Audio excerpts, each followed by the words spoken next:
Good morning, everybody. It's an awesome day. I'm back at home in San Diego. It's a little dark out still because it's 6 a.m. and I do this Monday through Friday at 6 a.m. Other than when I'm on vacation, which is coming up soon here as I'm leaving for Barbados, but we still have the rest of the week.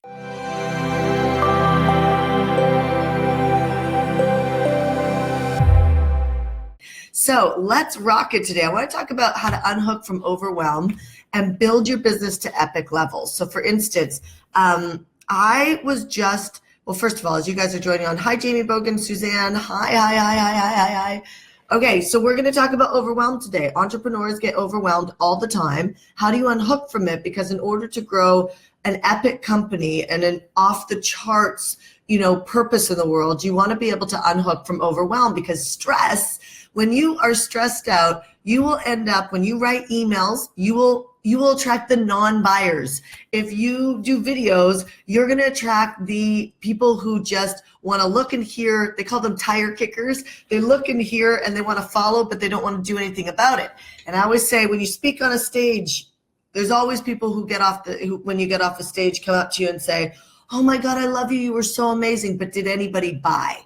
And that's the moment of transformation. Are people buying from you? And if people aren't buying from you, or they are buying from you and you're overwhelmed, soon they'll stop buying from you. My point is that when stress hits, you have to learn how to decompress, unhook from the stress so that you can really show up with a pure heart, with a pure message. So all of this sounds good, but how the heck do you do it, right? So I literally got a message from Jennifer, one of our viewers here. And Jennifer messaged me, and you're always welcome to message me. Either myself or Nicole will get back to you. Usually it's Nicole, and then if it's a coaching question, she'll send it to me or somebody on the coaching staff. And so Jennifer messages, she was actually on a Friday. Every Friday I do Freestyle Fridays, where I hot seat your business problems to help you get through these moments that you get stuck at. So Jennifer had asked a question. She raises money. She raises money for nonprofits, and she does it through fashion shows, super creative.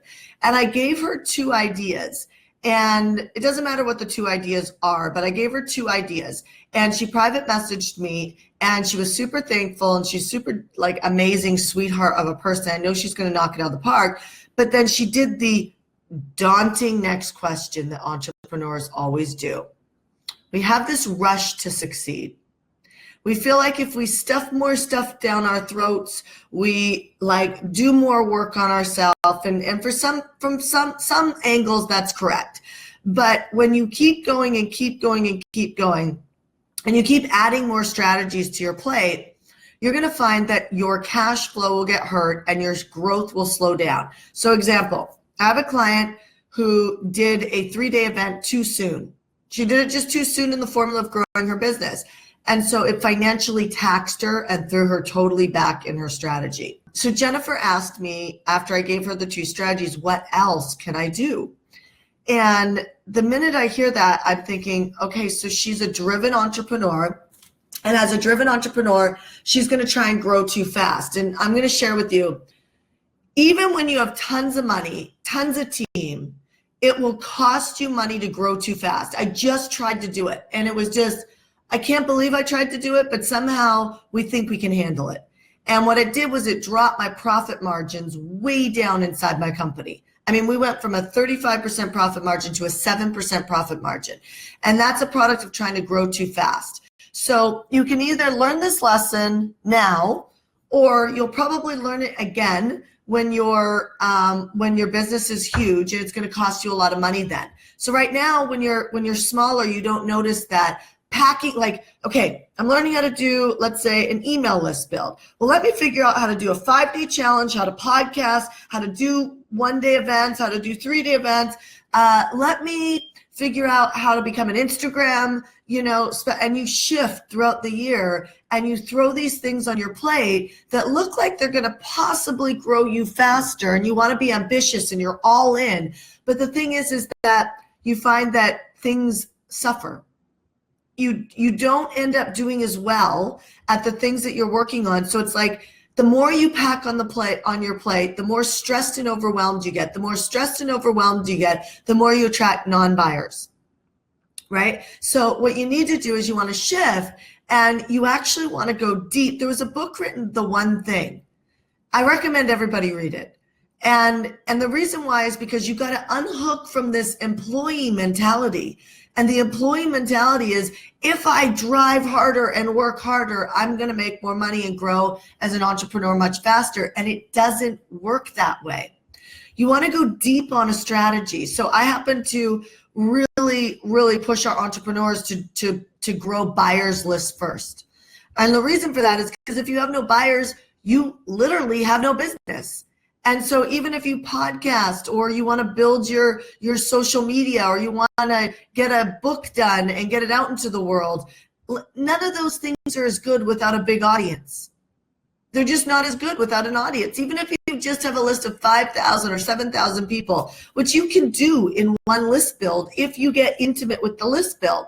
Meaning that if you get intimate with one strategy, you can knock it out of the park. And so some people will say to me, well, I don't have the luxury of one strategy because I have a job and I've got this and I've got that. And I'm like, well, then you need to manage your expectations. And you need to just realize that unless you're willing to let something go, that you will just have a slower growth. And that's okay. It's totally okay. But at least manage your mind to know that you will have a slower growth. And so then you don't put yourself in a situation where you overwhelm yourself or stress yourself to a level because you're trying to push too hard. So I'm a big fan on creating flex in your life. So the last week of every month I have off, and I really do have it off. The end of this week, I'm going to be heading to Toronto, then to Barbados, and then I'm going to take 2 weeks off.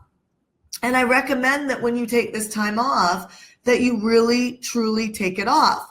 So 1 week out of the 2 week vacation I'm taking is my flex week, which I'll be completely turned off. We're looking at possibly I will run Coffee with Shanda for one of those weeks or 5 days of those weeks, but it'll be on a different time zone because Barbados is a different time zone.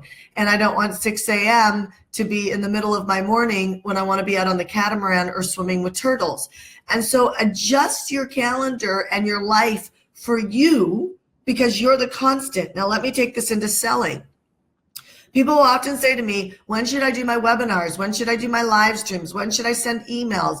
And other than emails, because you can pre-schedule them to go out a time that works.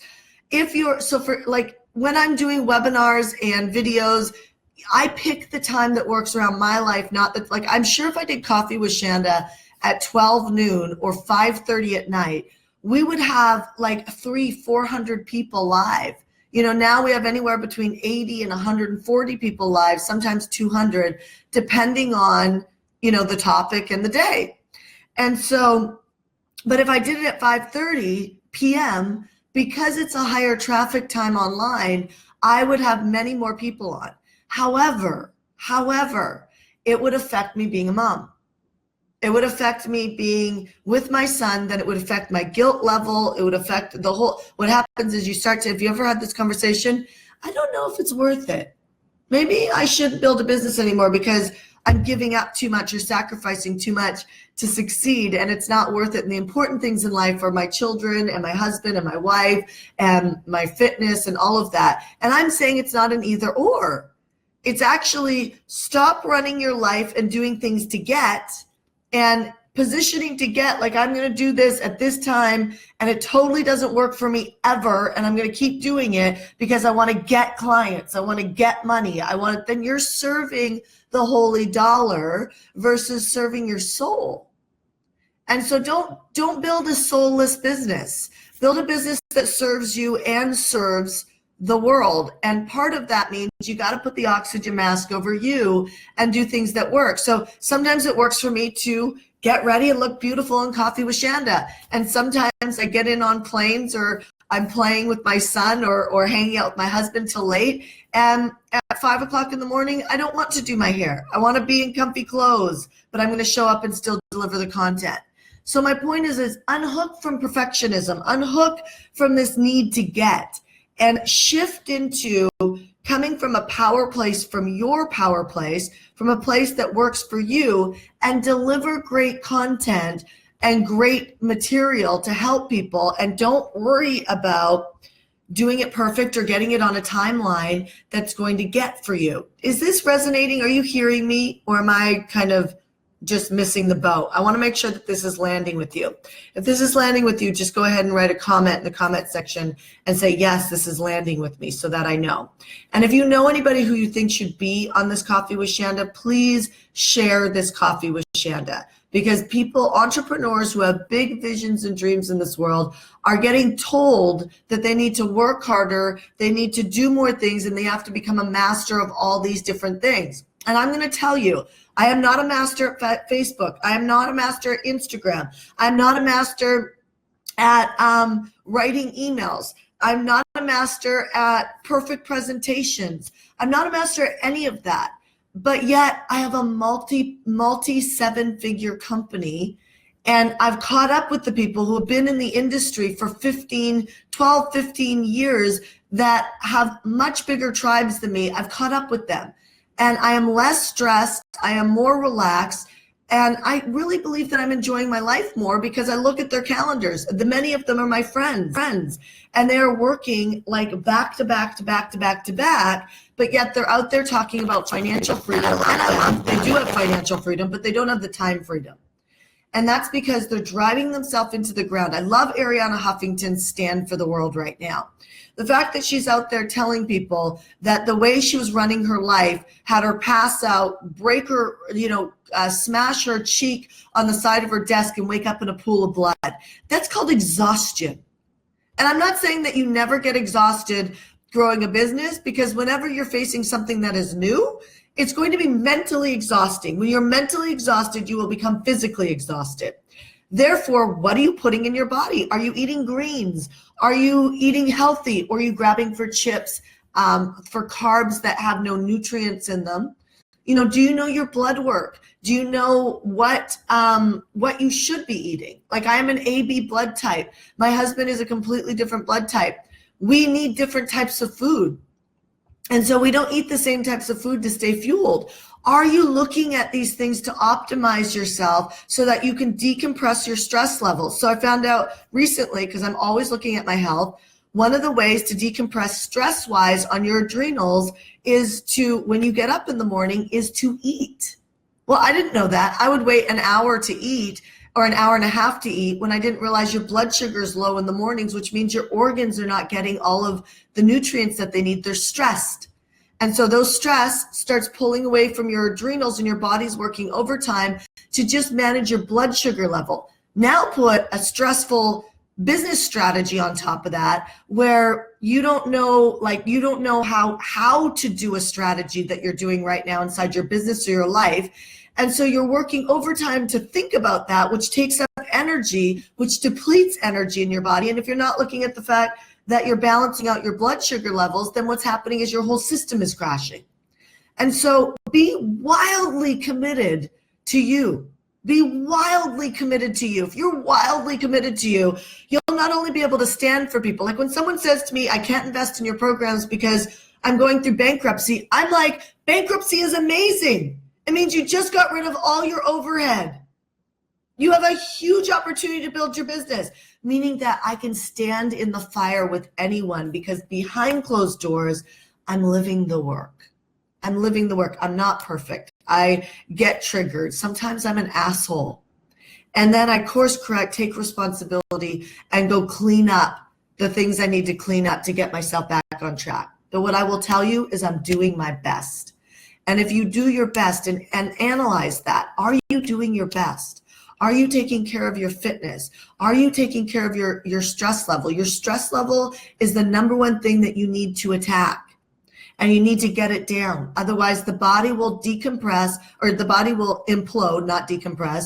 And you're going to find that, you're going to be short with people. You're going to write bad emails that don't convert. You're going to put out content that nobody listens to. You're going to write blogs that nobody comments on. And those things are going to happen to you if you're operating from a place of you're driving yourself to get. So look for the healthy drive, because being driven is a gift. Being driven is a gift. Do you know how many people that I see? I just went and spoke at an event and I asked people, why are you here? And they didn't know. They were at a wealth event and they didn't even know why they were there. They're like, oh, well, my friend had a ticket and I had some time, so I came. I'm like, walking zombie, like, what is your intention for today? Don't be a walking zombie.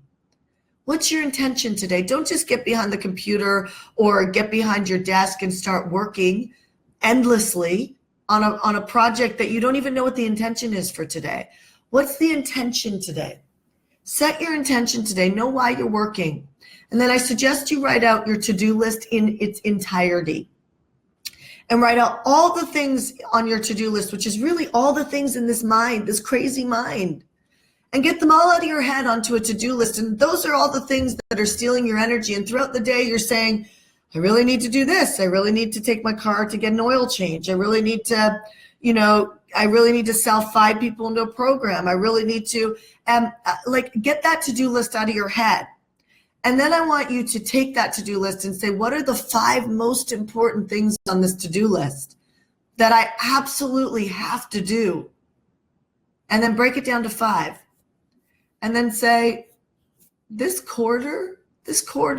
next, 3-4 months, what is the one thing that if I moved it forward would impact everything in my business and in my life? What is the one thing? What is the one thing that if I went deep and went intimate on this project that would just transform everything in my life? And I invite you to get intimate with that.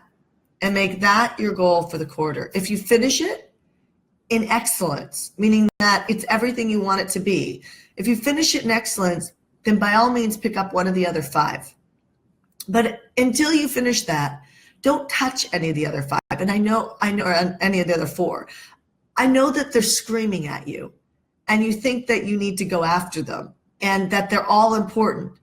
But that's an employee mindset, because that's if I work harder and I make all these things important, I will get paid more. That is not the entrepreneur mindset, which is what is the one thing that will move the needle forward.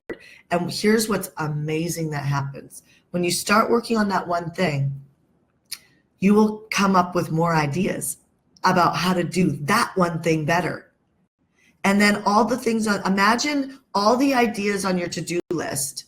Imagine all those ideas only on the one thing. Only on the one thing. Well, what's amazing is that one thing will work then. And you will have such an incredible result that will move the needle forward on your business.